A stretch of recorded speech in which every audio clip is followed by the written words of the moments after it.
கர்த்தருடைய பரிசுத்த நாமத்திற்கு இந்த காலை வேளையிலே மகிமை உண்டாவதாக.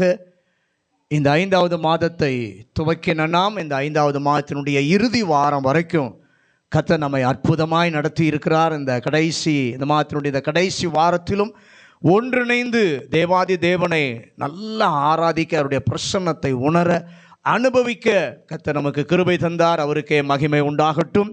இந்த காலை வேளை தம்முடைய வார்த்தையின் மூலமாகவும் கர்த்தர் நம்மோடு கூட பேசுவாராக. அதற்கு நம்முடைய செவிகளை, இருதயங்களை கர்த்தர் திறப்பாராக.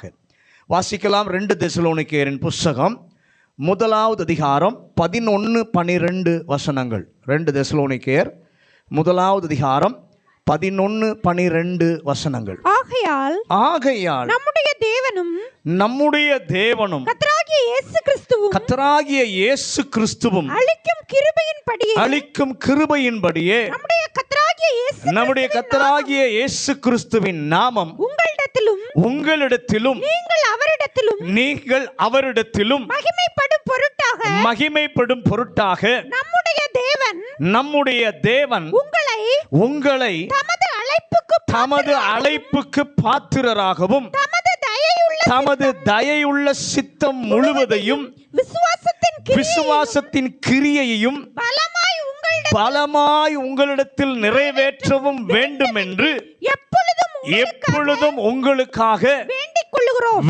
கொள்ளுகிறோம். அல்லேலூயா. ஆண்டவர் நம்மில் மகிமைப்பட, நாம் அவரில் மகிமைப்பட விருப்பமுடையவர் நம்முடைய தேவன், திட்டமுடையவர் நம்முடைய தேவன், ஆலோசனை தருபவர் நம்முடைய தேவன். தம்முடைய நாமம் மகிமைப்பட, ஆண்டவர் தம்முடைய வார்த்தை நம்மில் மகிமைப்பட, அவருடைய நோக்கம் நம்முடைய வாழ்க்கையிலே நிறைவேறி ஆண்டவர் மகிமைப்பட செய்வார். அந்த தேவன் நம்மையும் மகிமைப்படுத்துவார். பக்கத்தில் பார்த்து சொல்லுங்க, அந்த தேவன் நம்மையும் மகிமைப்படுத்துவார். கடந்த வாரத்தில் பார்த்தோம், கேளாத மகிமையை தருவார், இழந்த மகிமையை திரும்ப தருவார், நினையாத மகிமையை அவர் தருவார். தேவன் நம்மை அவரிலே மகிமைப்பட விருப்பம் கொண்டவர், ஆசை கொண்டவர். அல்லேலூயா. நம்முடைய கர்த்தராகிய இயேசுவின் நாமம், அந்த வசனம் சொல்லுகிறது, நம்முடைய கர்த்தராகிய இயேசுவின் நாமம் உங்களிடத்திலும் நீங்கள் அவரிடத்திலும் மகிமைப்படும் பொருட்டாக.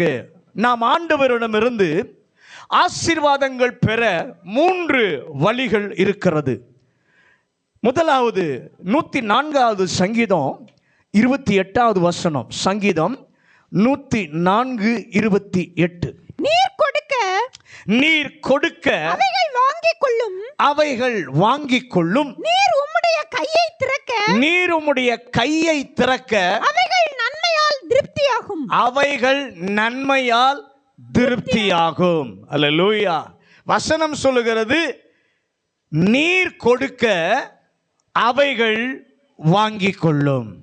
நம்முடைய ஆண்டவரிடத்துல நாம கேட்கிறோமோ கேட்கவில்லையோ அவர் கொடுக்கிறார். பக்கத்தில் பார்த்து சொல்லுங்க, நம்முடைய ஆண்டவர் நாம கேட்கிறோமோ கேட்கலையோ அவர் கொடுக்கிறார்.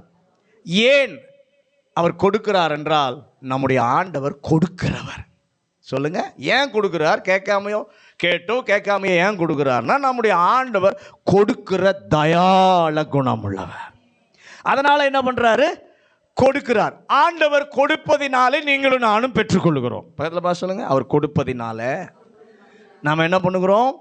பெற்றுக்கொள்கிறோம். அல்லேலூயா. ஆண்டவர் ரட்சிப்பை தருகிறார்.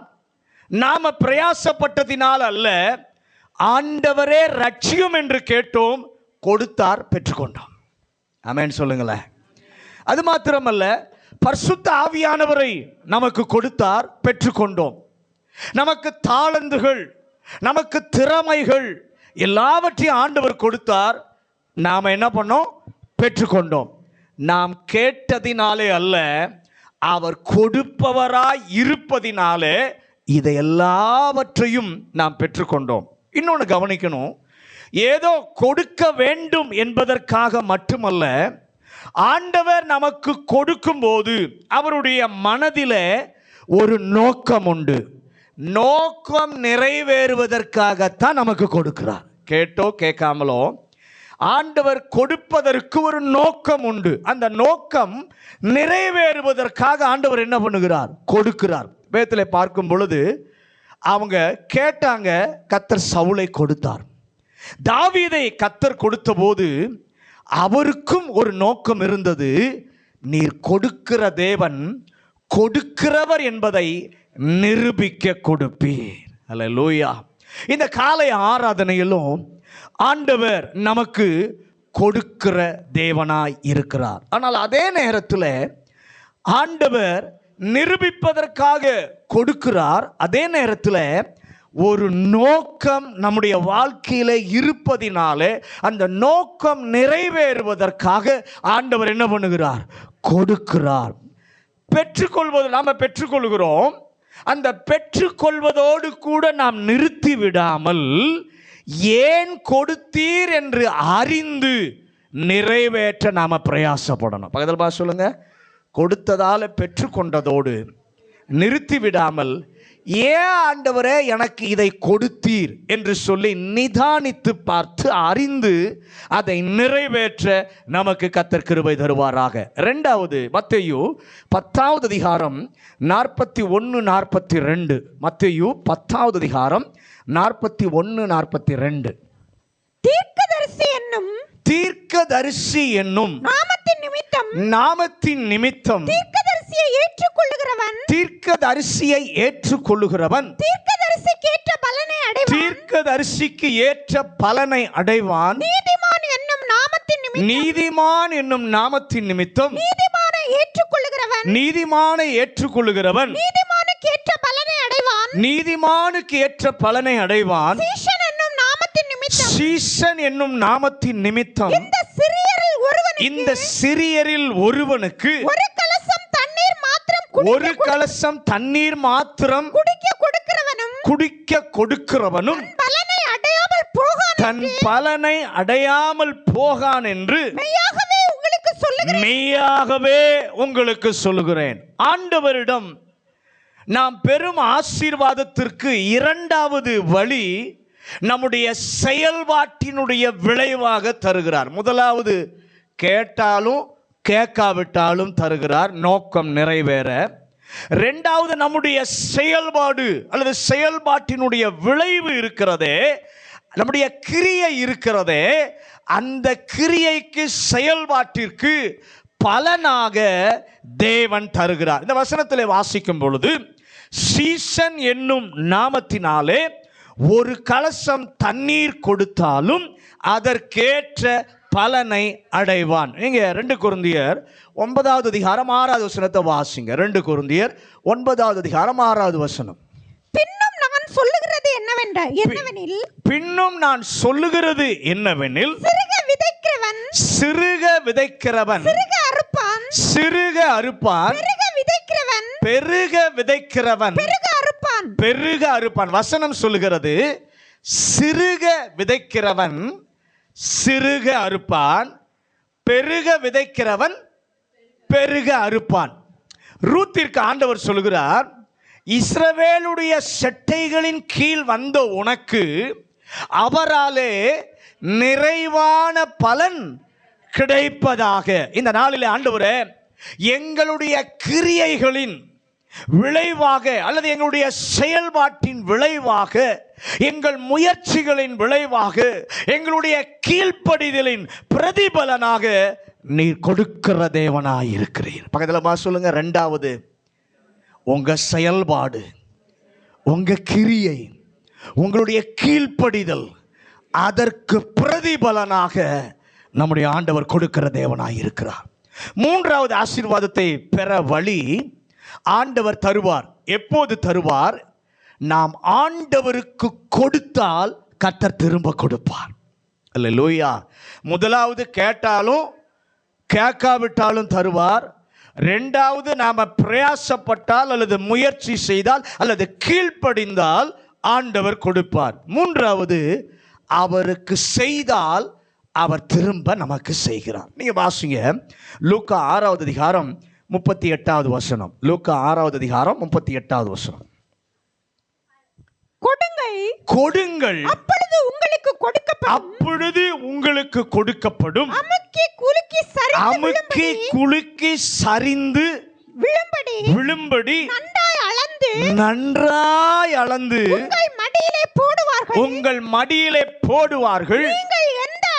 நீங்கள் எந்த அளவினால் அளக்கிறீர்களோ அந்த அளவினால் உங்களுக்கு அளக்கப்படும். வேதம் சொல்லுகிறது இங்கே, கொடுங்கள் அப்பொழுது உங்களுக்கு கொடுக்கப்படும். இங்கே மூன்றாவது ஆண்டவர் செய்கிற ஒரு செயல் என்ன என்று நாம் பார்ப்போமானால், நம்முடைய ஆண்டவர் நாம் செய்ததற்கு பதிலீடு செய்கிற தேவன். பக்கத்தில் சொல்லுங்க, நாம செய்கிற காரியத்திற்கு ஆண்டவர் பதிலீடு செய்கிறவர். நாம எதை செஞ்சோமோ அதையே ஆண்டவர் திரும்ப செய்கிறார். ஜெபிக்க கற்றுக் கொடுத்தார் ஆண்டவர். மத்தேயு 6வது அதிகாரம் 12வது வசனம். மத்தேயு 6வது அதிகாரம் 12வது வசனத்தில் ஆண்டவர் ஜெபிக்க கற்றுக் கொடுத்தார். எங்கள் கடனாளிகளுக்கு நாங்கள் மன்னிக்கிறது போல எங்கள் கடன்களை எங்களுக்கு மன்னியும். எங்கள் குற்றங்களை இருக்குமே, நாங்கள் மன்னிக்கிறது போல. அந்த பகுதியில் ஜெபத்தில் இருக்குமே, எங்கள் குற்றங்களை நாங்கள் மன்னிக்கிறது போல நீர் எங்கள் குற்றங்களை மன்னிப்பீராக. அடுத்தது கடனாளிகளுக்கு மன்னிக்கிறது. சரி, நீங்கள் வீட்டில் போய் இதை வாசித்து பாருங்கள். அங்கே பார்க்கும் பொழுது எங்கள் குற்றங்களை நாங்கள் மன்னிக்கிறது போல, அது மற்றவர்கள் செய்கிற குற்றங்களை நாங்கள் மன்னிக்கிறது போல எங்கள் குற்றங்களை என்ன பண்ணும், மன்னியும். எங்கள் கடனாளிகளுக்கு நாங்கள் மன்னிக்கிறது போல எங்கள் கடன்களை நீர் எங்களுக்கு மன்னிப்பீராக. அர்த்தம் என்ன? நாங்கள் மன்னிக்காவிட்டால் நீர் எங்களை மன்னிக்க மாட்டீர். இப்போ பக்கத்தில் பார்த்து கையை கொடுத்து சொல்லுங்க, நீங்க மன்னிக்காவிட்டால் ஆண்டவரும் மன்னிக்க மாட்டார். அல்லேலூயா, அல்லேலூயா. இன்னைக்கு விசுவாச குடும்பங்களிலே பார்த்தீங்கன்னா கசப்புகள். நான் அவங்க இப்படி செஞ்சாங்க, எப்படி மன்னிக்கிறது? இவ்வளவு துரோகம் செஞ்சிருக்காங்க, எப்படி நான் மன்னிக்கிறது? ஆண்டவர் சொல்றாரு, முதல்ல நீ மன்னிக்கலன்னா நீ செய்யறத நானும் என்ன பண்ண முடியாது, மன்னிக்க முடியாது. 18ஆம் சங்கீதம் 25-26 வசனங்களை வாசிங்க. சங்கீதம் 18, 25, 26. தயவுள்ளவனுக்கு நீர் தயை உள்ளவராகவும் உத்தமனுக்கு நீர் உத்தமராகவும் புனிதனுக்கு நீர் புனிதராகவும் மாறுபாடு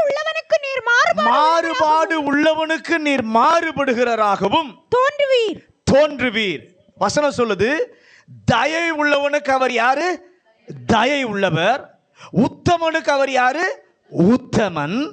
புனிதனுக்கு புனிதர். மாறுபாடு உள்ளவனுக்கு அவரும் மாறுபடுகிறவராக இருக்கிறார். பதிலீடு செய்கிறார் ஆண்டவர். இந்த மாதம் கொடுத்த வார்த்தையிலே கொடுக்கும் ஒரு ஆண்டவரை அல்ல, பலனையும் பிரதிபலனையும் கொடுக்கிற ஒரு தேவனை அல்ல, பதிலீடு கொடுக்கிறாரு. அந்த தேவனை பார்க்க கர்த்தர் கிருபை தருவாராக. அல்லேலூயா. முதலாவது ஆண்டவர் நம்மில் அவர் மகிமைப்படுகிறார். அப்படி இடமளித்தால் நம்மை அவர் மகிமைப்படுத்துவார். சொல்லுங்க, அவர் மகிமைப்பட நம்மிலே இடமளித்தால் நம்மை அவர் மகிமைப்படுத்துவார். நீர் என்னில் மகிமைப்பட இடமளிக்கும் போது நான் உம்மில் மகிமைப்பட பிரதிக்கிரியை செய்கிற ஒரு ஆண்டவர். அல்லேலூயா. ஆண்டவர் திரும்ப கைமாறு நமக்கு செய்வதை போல திரும்ப பதிலீடு செய்கிற ஒரு உன்னதமான தேவன் தான் நாம் சேவிக்கிற, நாம் ஆராதிக்கிற ஆண்டவர். இந்த நாளிலே ஆண்டவரே, கேட்டு பெற்றுக்கொள்ள பழகின நாங்கள், சில நேரத்திலே கீழ்ப்படிந்து பெற்றுக்கொள்ள பழகின நாங்கள் செய்தால் மட்டுமே நீர் திரும்ப செய்வீர் என்பதை உணர்ந்து உம்மிடத்திலே பெறுவதற்கு கர்த்தர் கிருபை தருவீராக. ஆண்டவரிடத்திலிருந்து நாம் பெற்றுக்கொள்வதற்கு 4 விதமான கிரியைகளை இந்த நாளிலே நாம் தியானிக்க இருக்கிறோம். முதலாவது ஆண்டவரிடத்திலிருந்து பெற்றுக்கொள்ளுகிற கிரியை யோவான் 15வது அதிகாரம் 4வது வசனம். யோவான் 15வது அதிகாரம் 4வது வசனம்.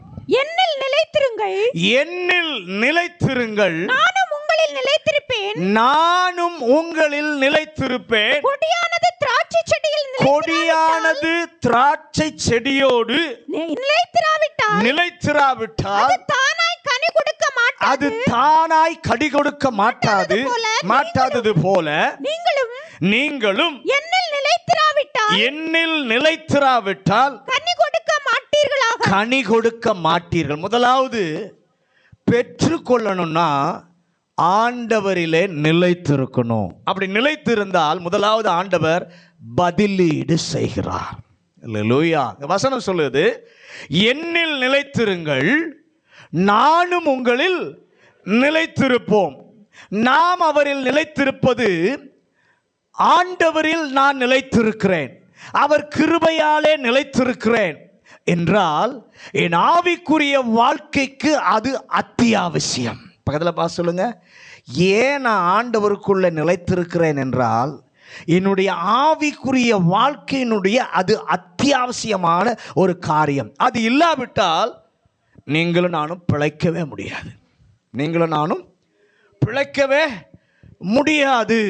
நல்லா கவனிங்க, ஒரு செடியோடு கொடி இணைந்திராவிட்டால் அது பிழைக்காது. ஆனால் ஆண்டவர் சொல்கிறார், இந்த அத்தியாவசியத்தை நீ உணர்ந்து என்னில் நிலைத்திருந்தால் நான் உன்னில் நிலைத்திருப்பேன். பக்கத்தில் பார்த்து சொல்லுங்க, அவரிலே நீங்க நிலைச்சிருந்தா உங்களிலே அவர் நிலைத்திருப்பார். கர்த்தர் நம்மோடு இருப்பது அத்தியாவசியம் அல்ல, அது ஆசீர்வாதம். பக்கத்தில் பார்த்து சொல்லுங்க, கர்த்தர் நம்மோடு இருப்பது அத்தியாவசியம் அல்ல, அது ஆசீர்வாதம். நான் உம்மில் நினைப்பது எனக்கு அத்தியாவசியம். நான் உம்மில் நிலைத்திருப்பது எனக்கு அது என்ன பண்ணுது? அத்தியாவசியம். நீர் என்னில் நிலைப்பதோ எனக்கு ஆசீர்வாதம். நல்ல கவனிங்க, நாம நிலைத்திருப்பது அத்தியாவசியம், ஆனால் ஆண்டவர் நம்மில் நிலைத்திருப்பது ஆசீர்வாதம். அல்லேலூயா. அது உண்மையா? உண்மைதான். ஆண்டவரிலே நாம் நிலைத்திருந்தால், அவர் நம்மில் நிலைத்திருந்தால் நமக்கு ஒரு ஆசீர்வாதங்கள் அந்த அதிகாரத்தில் ஆண்டவர் சொல்லுகிறார். யோவான் 15வது அதிகாரம் 4வது வசனம் 5வது வசனத்தை வாசிங்க. என்னில் நிலைத்திருங்கள், நானும் உங்களில் நிலைத்திருப்பேன். கொடியானது திராட்சை செடியில் நிலைத்திராவிட்டால் அது தானாய் கனி கொடுக்க மாட்டாதது போல நீங்களும் என்னில் நிலைத்திராவிட்டால் கனி கொடுக்க மாட்டீர்கள். நானே திராட்சை செடி, நீங்கள் கொடிகள். ஒருவன் என்னிலும் நான் அவனிலும் நிலைத்திருந்தால் அவன் மிகுந்த கனிகளை கொடுப்பான். பக்கத்தில் கை கொடுத்து சொல்லுங்க, அவர் நம்மிலும் நாம் அவரில் நிலைத்திருந்தால் கனி இல்ல, மிகுந்த கனி கொடுப்பார். அவர் நம்மில் நிலைத்திருப்பதின் மூலம் ஆசீர்வாதங்களிலே ஒன்று, நம்முடைய ஆவிக்குரிய வாழ்வு பலன் தருவதாய் இருக்க கர்த்தர் செய்கிறார். எவ்வளவு முயற்சித்தாலும் நம்முடைய வாழ்க்கையில ஆண்டவருக்கு பலன் கொடுக்காத, பிரயோஜனம் இல்லாத ஒரு விசுவாசியாக இருந்தால், இந்த நாளிலே ஆண்டவரே நான் உம்மில் நிலைத்திருக்கும் போது நீர் என்னில் நிலைத்திருப்பீர், அப்போது கனி உண்டாக செய்வீர். பக்கத்தில் வா சொல்லுங்க, அவர் நம்மிலும் நாம் அவரிலும் நிலைத்திருக்க இடமளித்தால் அவர் கொடுக்கிற ஆசீர்வாதம் இதுவரைக்கும் கனி இல்லைன்னா இன்னைக்கு கனி உண்டாக செய்வார். அல்லேலூயா, அல்லேலூயா. அப்போது கனி உண்டாகும். அது எப்படியா? அதிக கனி உண்டாக செய்வீர், மிகுந்த கனி உண்டாக செய்வீர். எத்தனையோ போராட்டங்கள் வந்தது. யோசேப்பு ஆண்டவரை விட்டு விலகவே இல்லை. கர்த்தர் அவனில் நிலைத்திருந்தார், யோசேப்பும் தேவனில் நிலைத்திருந்தான். ஆண்டவருடைய கிருபையை அவனை விட்டு ஆண்டவர் விலக்கவில்லை. அதனுடைய விளைவு என்ன? ஆதியாகமம் 49வது அதிகாரம் 22வது வசனம். ஆதியாகமம் 49:22. யோசேப்பு கனி தரும் செடி, யோசேப்பு கனி தரும் செடி. அவன் நீர் ஊற்றண்டையில் உள்ள கனிதரும் செடி அதன் கொடிகள் சுவரின் மேல் படரும். யோசேப்புடைய தகப்பன் யோசேப்பை ஆசீர்வதிக்கிறான். ஆசீர்வதிக்கும் போது சொல்லுகிறான், யோசேப்பு கனி தரும் செடி. கை உயர்த்தி, ஆண்டவரே எங்கள் வாழ்க்கையில கனி தரும் ஆசீர்வாதம் இருக்க என் முயற்சி அல்ல, கர்த்தருடைய பதிலீடு வருவதாக. யோவான் 15:7 யோவான் 15:7. நீங்கள் என்னிலும் என் வார்த்தைகள் உங்களிலும் நிலைத்திருந்தால் நீங்கள் கேட்டுக்கொள்வது எதுவோ அது உங்களுக்கு செய்யப்படும். நல்ல கவனி, இந்த பகுதியில் நாம் அவரிலும் அவர் நம்மிலும் நிலைத்திருந்தால் இன்னொரு ஆசீர்வாதத்தை இங்கே தருகிறார். அதில் 2வது குறிப்பு என்ன ஆசீர்வாதம்?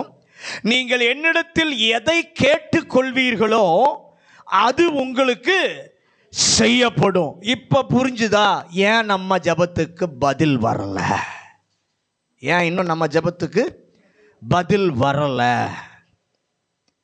நல்ல கவனிங்க, தேவனுடைய பதிலீடு என்னன்னா, ஆண்டவரே நான் உம்மில் நிலைத்திருப்பேன், நீரும் என்னில் நிலைத்திருப்பீர், விளைவு என் ஜெபத்திற்கு பதில் வரும். ஆண்டவரோடு கூட நம்ம சரியா நிலைத்திருக்காததுனால, அவருடைய வசனத்துக்குள்ளே நாம இன்னும் சரியா கட்டப்படாத, வசனத்தின்படி நடக்காத வாழ்க்கையா இருக்கும்போது நம்ம அநேக ஜெபத்துக்கு இன்னும் பதில் வரல. ஆண்டவர் சொல்றாரு, என்னில் நிலைத்திருக்க ஒப்புக்கொடு. நானும் உன்னில் நிலைத்திருக்கேன்னா, என்னில் நீ நிலைத்திருந்தால் உனக்கு ஒரு பதிலீடு ஆசீர்வாதம் என்ன தெரியுமா? உன் ஜெபத்திற்கு தேவனே பதில் கொடுப்பார். அல்லேலூயா. இந்த நாளிலே அதை உணர்ந்து நாம் அர்ப்பணிக்கும் போது தேவன் இந்த ஆசீர்வாதம் உங்களுடைய வாழ்க்கையில நிரம்புவதற்கு கர்த்தர் கிரியை செய்வாராக. யோவான் 15:5 வாசிங்க. யோவான் 15:5. நானே திராட்சை செடி, நீங்கள் கொடிகள். ஒருவன் என்னிலும் நான் அவனிலும் நிலைத்திருந்தால் அவன் மிகுந்த கனிகளை கொடுப்பான். என்னை அல்லாமல் உங்களால் ஒன்றும் செய்யக்கூடாது. ஆண்டவர் நம்மிலும் நாம் அவரில் நிலைத்திருக்கும் போது கிடைக்கும் 3வது ஆசீர்வாதம், என்னை அல்லாமல் உங்களால் ஒன்றும் செய்ய முடியாது. பக்கத்தில் பார்த்து சொல்லுங்க, ஆண்டவர் இல்லாம ஒன்னையும் அசைக்க முடியாது, ஒன்னையும் நகர்த்த முடியாது. பக்கத்தில் பார்த்து சொல்லுங்க, பணம் இருந்துட்டா, வசதி இருந்துட்டா, திறமை இருந்துட்டா, அறிவு இருந்துட்டா, தேவன் இல்லாம அதை வச்சு ஒன்றும் பண்ண முடியாது. ஹல்லேலூயா, ஹல்லேலூயா. அதை கொஞ்சம் திருப்பி சொல்லுவோமா? எல்லாவற்றையும் செய்ய உன்னை பலப்படுத்துவேன். எப்போ கர்த்தருக்குள்ளே நீங்க இருந்தா, அவர் உங்களிலே நிலைத்திருந்தால், நீங்கள் அவரிலே நிலைத்திருந்தால், கொஞ்சம் திருப்பி சொல்ல போகிறோம். என்னால எல்லாமல் முடியாதுன்னு சொன்னவர் அவருக்குள்ளே இருந்தா உன்னை செய்ய நான் பலப்படுத்துவேன். அல்லேலூயா. எல்லாவற்றையும் செய்ய உன்னை பலப்படுத்துவேன். ஆண்டவரே, என்னுடைய வாழ்க்கையில நான் முயன்று பிரயாசப்பட்டு முயற்சி செய்து தோல்வியே அடைஞ்சிக்கிட்டு இருக்கிறேன்.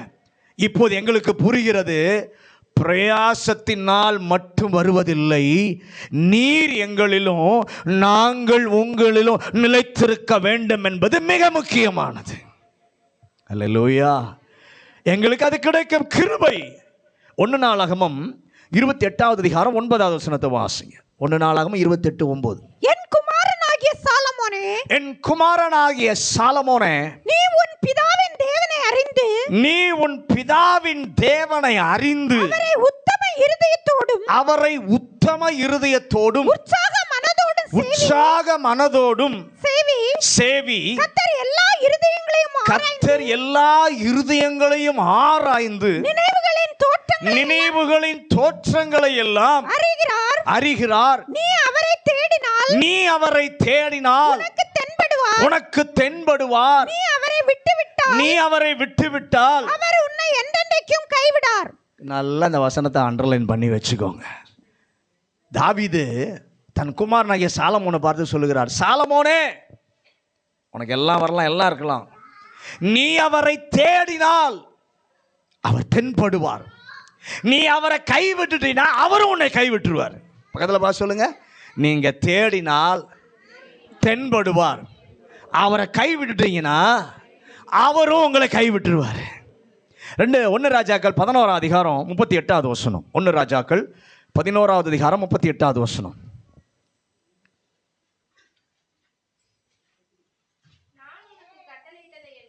நான் உனக்கு கட்டளையிட்டதை எல்லாம் நீ கேட்டு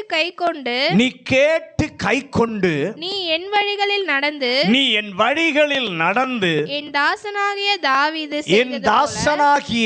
தாவீது செய்தது போல என் கட்டளைகளையும் என் கற்பனைகளையும் கைக்கொள்ளும்படிக்கு என் பார்வைக்கு செம்மையானதை செய்கிறது உண்டானால் நான் உன்னோடு இருந்து நான் தாவீதுக்கு கட்டினது போல உனக்கும் நிலையான வீட்டை கட்டி இஸ்ரவேலை உனக்கு தருவேன். அல்லேலூயா. ஆண்டவர் அபாத்திரமாயிருந்த யெரொபெயாமை ராஜாவாக கர்த்தர் மாற்றுகிறார். அவனுக்கு தீர்க்கதரிசியின் மூலம் ஆண்டவர் சொல்லுகிறார், நீ கர்த்தருக்கு முன்பாக செம்மையானதை செய்தால் உன்னுடைய ராஜ்யத்தை கர்த்தர் நிலைக்க பண்ணுவார். கர்த்தருக்கு பிரியமானதை நீ நிறைவேற்றினால் உன் குடும்பத்திலும் விளக்கு இருக்கும். தேவனுடைய பதிலீடு ஆசீர்வாதம். நாம் கர்த்தரில் நிலைப்பது என்றால் என்ன? அந்த அதிகாரத்தில் பார்க்கிறோம். யோவான் 15:17 வாசிங்க. யோவான் 15:7. நீங்கள் என்னிலும் என் வார்த்தைகள் உங்களிலும் நிலைத்திருந்தால் நீங்கள் கேட்டுக்கொள்வது எதுவோ உங்களுக்கு செய்யப்படும். நல்லா கவனிங்க. கர்த்தரில் நிலைத்திருப்பது என்பது நாம் நம்முடைய வாழ்க்கை வசனத்திலே நிலைத்திருக்கிற ஒரு அனுபவம்.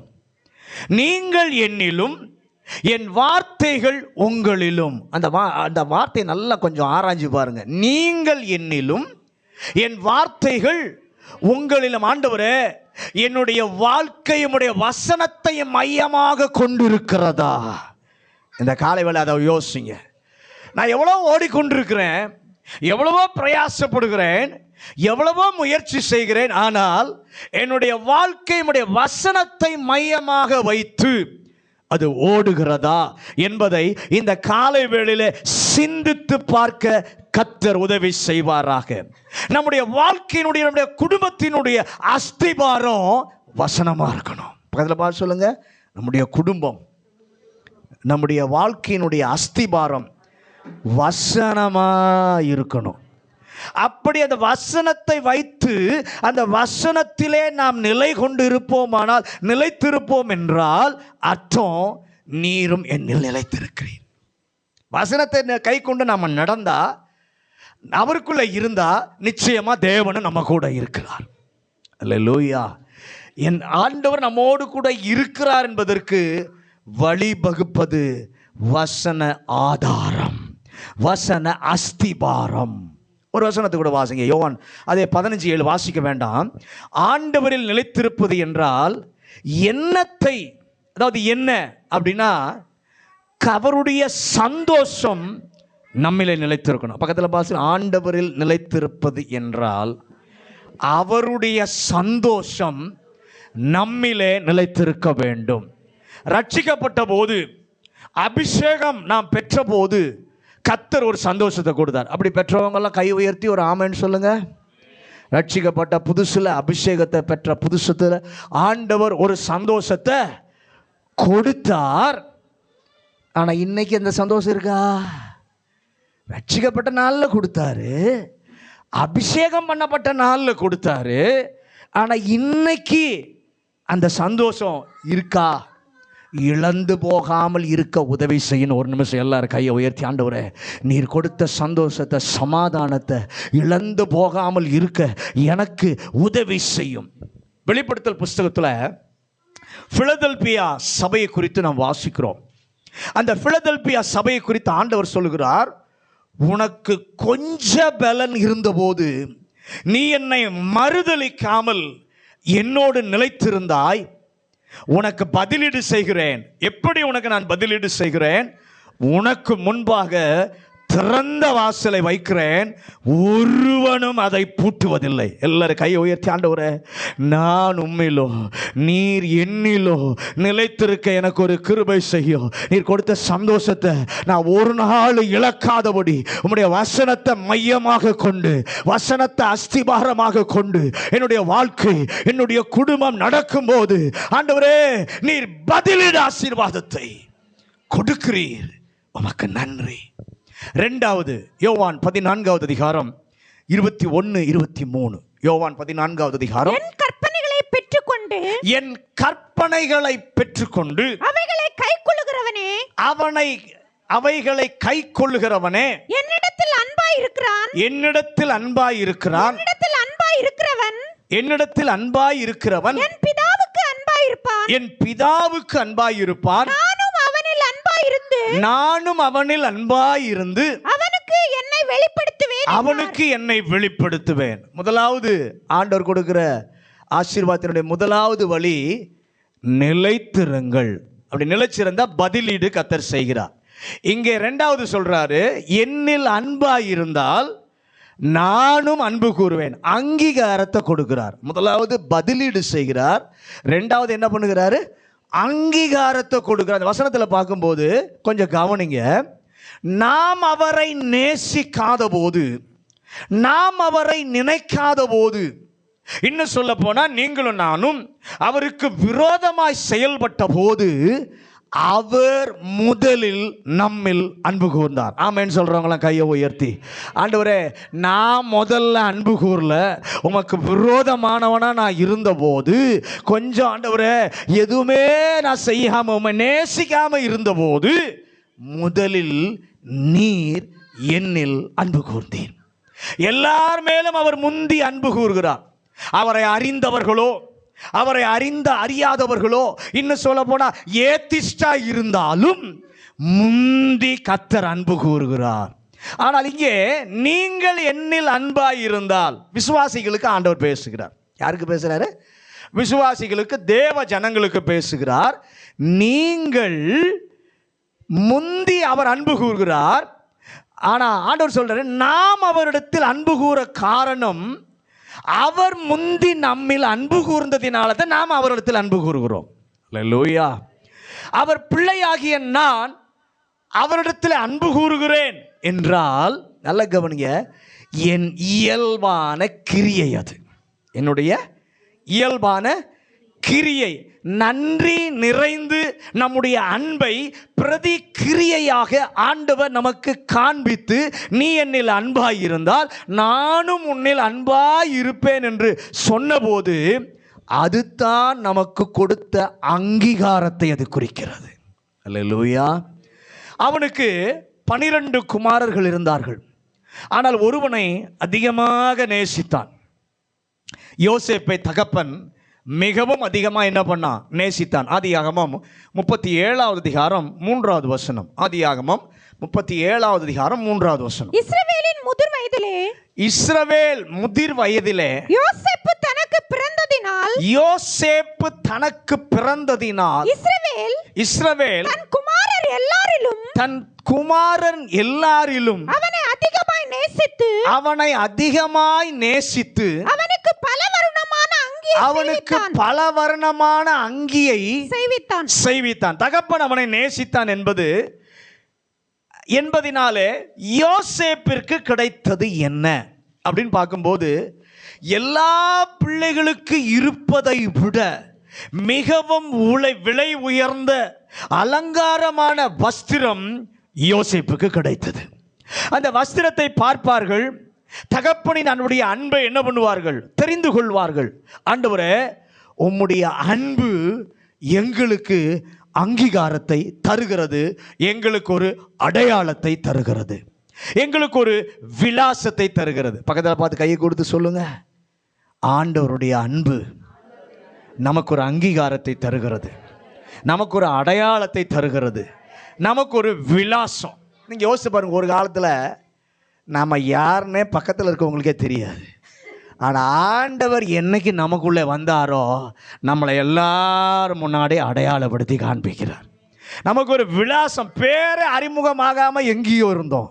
ஆனால் எப்போ ஆண்டவர் நம்ம வாழ்க்கைக்குள்ளே வந்தாரோ அப்போ நமக்கு எல்லாருக்கும் ஒரு விலாசத்தை கர்த்தர் கொடுத்தார். ஆமென் சொல்கிறவங்கள கையை உயர்த்தி ஹல்லேலூயா. அந்த அப்படிப்பட்ட ஒரு அன்புள்ள தேவனை ஆராதிக்கத்தான் இந்த காலை வேளையில் நீங்களும் நானும் என்ன பண்ண இருக்கிறோம், வந்திருக்கிறோம். நீர் எங்களில் அன்பு பாராட்டுவீராக. எல்லா சீஷர்களிலும் அன்பு கூர்ந்தார். ஆனால் பேதுருவின் மேலே அதிக அன்பு ஆண்டவருக்கு இருந்தது. ஏன்? ஒருவரும் சொல்லலை. என்ன சொல்லலை? சாவிலும் உம்மை பின்பற்றுவேன்.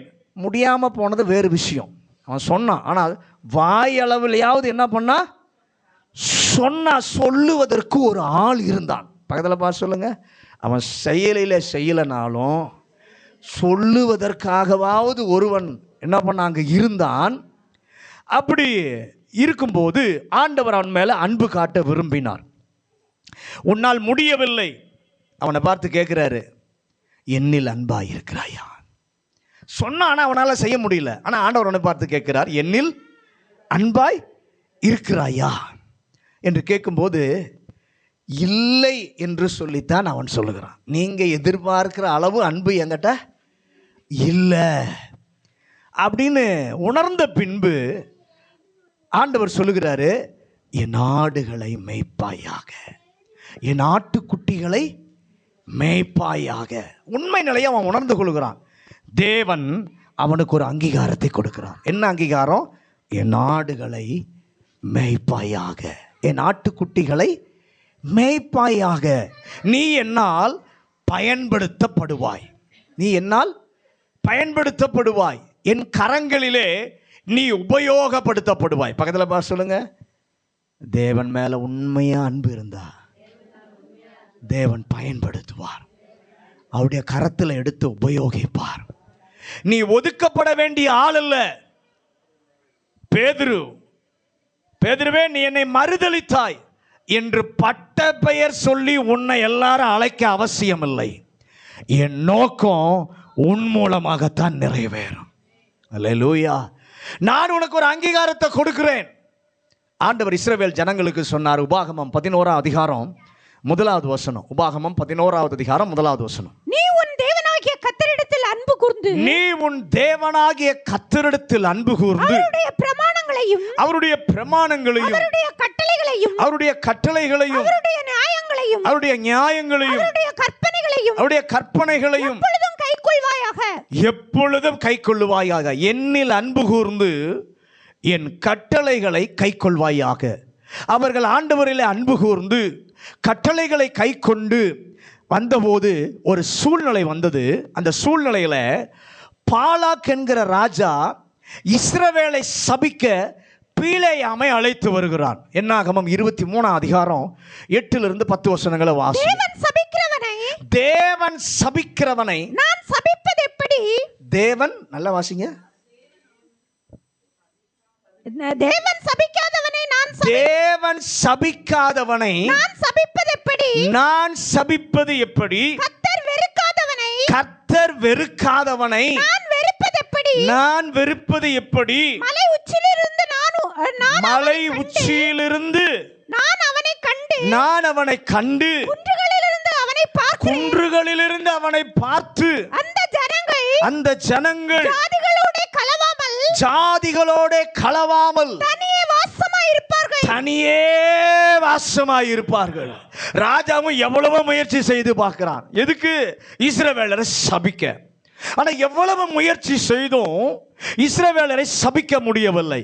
ஏன் என்று சொன்னால் தேவனில் அவர்கள் வைத்த அன்பை ஆண்டவர் அவர்கள் மேல் காட்டும் அன்பாக வெளிப்படுத்தின போது கர்த்தர் சொல்லுகிறார், இவன் சாதாரணமானவன் அல்ல, யாக்கோவின் தூளை யாரால் எண்ணக்கூடும், அவனுக்கு விரோதமான மந்திரவாதமும் இல்லை, அவனுக்கு விரோதமான குறி சொல்லுதலும் இல்லை. நான் ஒரு அடையாளத்தை கொடுக்கிறேன். ஆண்டவர் நம்மில் அன்பு கூறுவது நமக்கு தருகிற அங்கீகாரம், அடையாளம், அவர் தருகிற விலாசம். நாம் அவரில் அன்பு காட்டினால் மட்டும், அன்பாயிருந்தால் மட்டும் தேவன் இந்த நாளிலே அவரிடத்திலிருந்து அங்கீகாரம் நமக்கு வரும். அல்லேலூயா.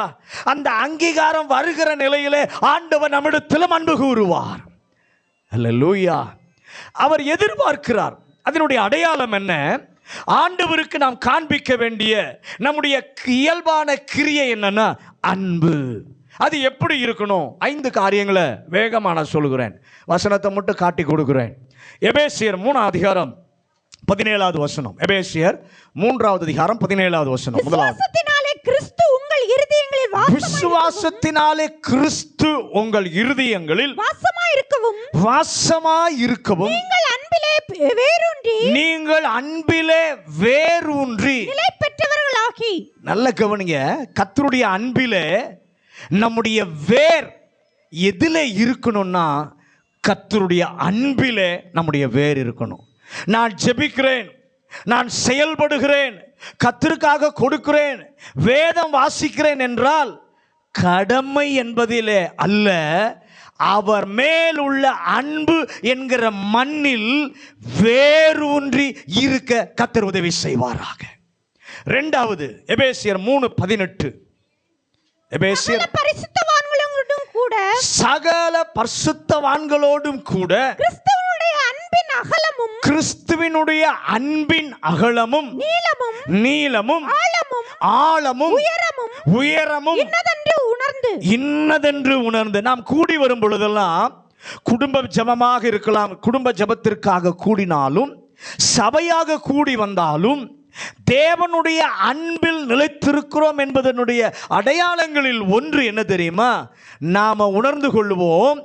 எதை புரிந்து கொள்வோம் என்று சொன்னால், நான் எவ்வளவு மோசமான நிலையிலே இருந்தாலும் எவ்வளவு அதிகமாக அன்பு கூறுகிற ஒரு கர்த்தர் இருக்கிறார் என்கிற சிந்தை நம்மிலே வர வேண்டும்.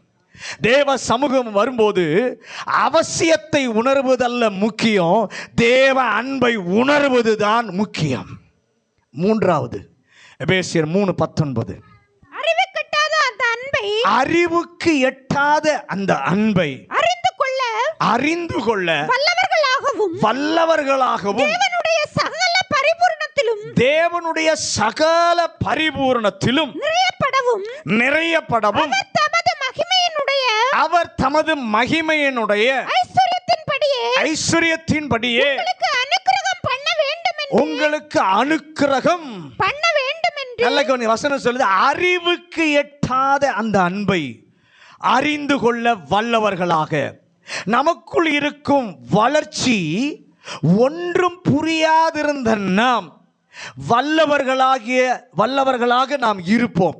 கர்த்தரில் அன்பாய் இருக்கிறேன் என்று சொல்லுகிற ஒரு வாழ்வு கர்த்தருக்குள் பகுத்தறியும் வளர்ச்சி இல்லாத வாழ்வாய் இருந்தால் வாழ்க்கையிலே எதையிலோ நாம் இழந்து போயிருக்கிறோம். அன்பு என்பது உள்ளத்தை நெகிழ செய்கிற வெறும் உணர்ச்சி மட்டும் அல்ல. 4வது எபேசியர் 4ஆம் அதிகாரம் 16வது வசனம்.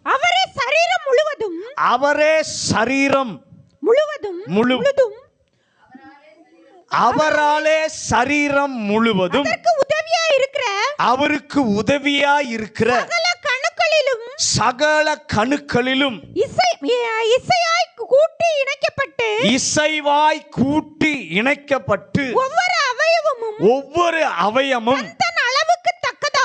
தன் அளவுக்கு தக்கதாய் கிரியை செய்தபடியே அது அன்பினாலே பக்தி விருத்தி உண்டாகிறதற்கு ஏதுவாக சரீர வளர்ச்சியை உண்டாக்குகிறது. தேவ அன்பில் நிலைத்திருக்கிறோம் என்பதனுடைய அடையாளம் என்ன? பிறருக்கு அவர்கள் பக்தி விருத்தி உண்டாக்குவார்கள். அன்பினாலே தனக்கு பக்தி விருத்தி உண்டாக்குவதற்கு ஏதுவான வளர்ச்சியை உண்டாக்குவது என்னாலே என்னுடைய குடும்பத்திற்கு, என்னோடு கூட படிக்கிறவர்களுக்கு, என்னோடு கூட வேலை செய்பவர்களுக்கு, என்னோடு அதிகமாய் பழங்கி நெருங்கி இருக்கிறார்களே அவர்களுக்கு பக்தி விருத்தி. ஆண்டவரே, அவங்களுக்கு இடையூறு செய்கிற ஆளா அல்ல, அவங்களுக்கு இடைஞ்சல் செய்கிற ஆளா அல்ல, அவர்களுக்கு பக்தி விருத்தி உண்டாக்குகிற ஒரு வாழ்வு இருக்க எனக்கு கிருபை தருவீராக. ஐந்தாவது, எபேசியர் 5:1-2. எபேசியர் 5:1-2. ஆதலால் நீங்கள் பிரியமான பிள்ளைகளைப் போல, நீங்கள் பிரியமான பிள்ளைகளைப் போல தேவனை பின்பற்றுகிறவர்களாகி, கிறிஸ்து நமக்காக தேவனுக்கு சுகந்த வாசனையான காணிக்கையாகவும் பலியாகவும் ஒப்பு கொடுத்து அவருடைய நம்மிடத்தில் அன்பு கூர்ந்தது போல நீங்களும் அன்பிலே கர்த்தருடைய அன்பில் நிலைத்திருந்தால், ஆண்டவருக்கு பிரியமாக உம்முடைய அன்பில் இருப்பது 5 அம்சங்களை, 5 அடையாளங்களை கொண்ட செயல். அது சும்மா கண்ணீரை வருவிக்கிற உணர்ச்சி அல்ல. என்னில் இந்த அடையாளங்கள் இருக்கும் நிலையில் நானும் உம்மில் அன்பு கூர்ந்தால் இதுவரை இல்லாத மேன்மையை, இதுவரை இல்லாத அங்கீகாரத்தை, இதுவரை இல்லாத அடையாளத்தை எனக்காக என் கர்த்தர் கொண்டு வருவார். விசுவாசிக்கிறவங்க கை உயர்த்தி, ஆண்டவரே எனக்கு அந்த கிருபையை தாரும். எல்லாரும் முழங்காற்படியோட நேரம் ஆயிட்டு. கர்த்தர் அவருக்குள் நாம் இருக்கும்போது, அவர் நம்மில் இருக்கும்போது, அவரிடத்திலிருந்து பிரதிக்கிரியை, அது பிரதிபலன் பெற்றுக்கொள்ள பதிலீடு செய்கிற ஒரு தேவன்.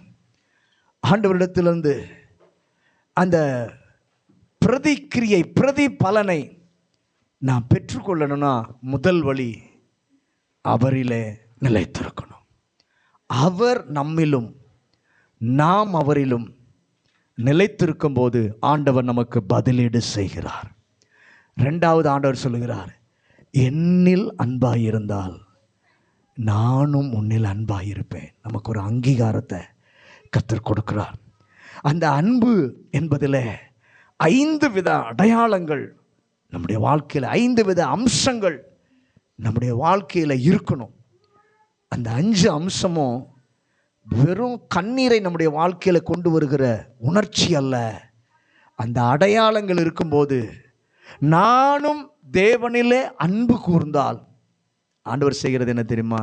இதுவரை இல்லாத ஒரு மேன்மை, இதுவரை இல்லாத ஒரு அங்கீகாரம், இதுவரை இல்லாத ஒரு அடையாளம் கர்த்தருடைய பிள்ளையுடைய வாழ்க்கையில கர்த்தர் கொண்டு வர விரும்புகிறார். இன்றைக்கு கர்த்தருக்கு எத்தனை பேர் ஒப்பு கொடுக்க போகிறீங்க? ஆண்டவரே, பேதுருவை போல நிலைமையில சரியா பதில் சொல்ல முடியாத நிலைமையில் இருந்தாலும், ஆனால் உண்மையாக ஆண்டவர்ட்ட அவன் அன்பு கூறும்போது அவங்க இருக்கிற கொஞ்சம் அன்பை கர்த்தர் பார்த்து சொல்கிறாரு, என் ஆடுகளை மேய்ப்பாயாக, என் ஆட்டுக்குட்டிகளை மேய்ப்பாயாக. உங்கள் ஒவ்வொருத்தர் கருத்திலையும் கர்த்தர் கொடுக்க விரும்புகிறார். உங்கள் நிலை என்ன? இன்னைக்கு காலையில் கர்த்தர் யோசித்து பார்த்து, சிந்தித்து பார்த்து, கர்த்தரண்டை திரும்ப கர்த்தர் எதிர்பார்க்கிறார். என்னில நீ நிலைத்திருங்க, நானும் உங்களை நிலைத்திருப்பேன். வசனம் மையமாக இருக்கணும். அந்த மையத்தை விட்டு நம்ம விலக்கி இருந்தால் இன்றைக்கு ஒரு தீர்மானம் பண்ணுங்க, உம்முடைய வசனத்தின்படி என் வாழ்வை கட்டுவேன், உம்முடைய வசனத்தின்படி என் குடும்பத்தை கட்டுவேன், உம்முடைய வசனத்தின்படி என் ஆவிக்குரிய வாழ்க்கையை நான் கட்டுவேன். அர்ப்பணித்து திரும்பினால், அவரிலே அன்பு செலுத்தினால் நிச்சயமாக ஒரு மேன்மை, ஒரு அடையாளம், ஒரு அங்கீகாரத்தை கர்த்தர் கொடுப்பார். பரலோக பிதாவே, இந்த நல்ல காலை வேளைக்காக நன்றி. எங்களோடு கூட பேசின உம்முடைய நல்ல வார்த்தைக்காக நன்றி.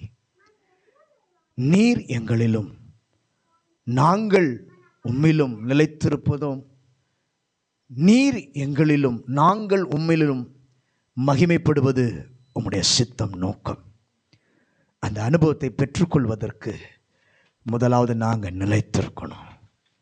ரெண்டாவது, உம்மிடத்தில் நாங்கள் அன்பு கூறணும்.